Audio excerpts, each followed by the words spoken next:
Pri tomto rytmickom cvičení nejde iba o ovládnutie nových pohybových prvkov, ale o celkové zlepšenie funkcie organizmu, pohybovej koordinácie, držania tela a estetického pohybového prejavu.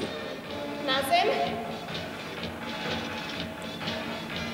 Človek, ktorý chce byť zdravý i zdatný, mal by pre seba niečo urobiť.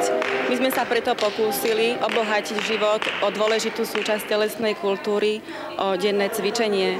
No a keby som ho mala v stručnosti charakterizovať, jeho obsah i účinok, tak asi poviem, je fyzicky náročný, pritom odburáva únavu i zlepšuje náladu. Nový program, ktorý hlavná redakcia telovýchovy a motorizmu v Bratislave vyrába v spolupráci s Československým zväzom telesnej výchovy, Slovenskou štátnou poisťovňou a národným podnikom Tatra Svit, budeme na Slovensku vysielať od zajtra 7. januára každý pracovný deň o 19. hodine. Na českých okruhoch v skrátenej forme vždy v sobotu o 18:30 a v nedeľu o 10:30 predpoludní.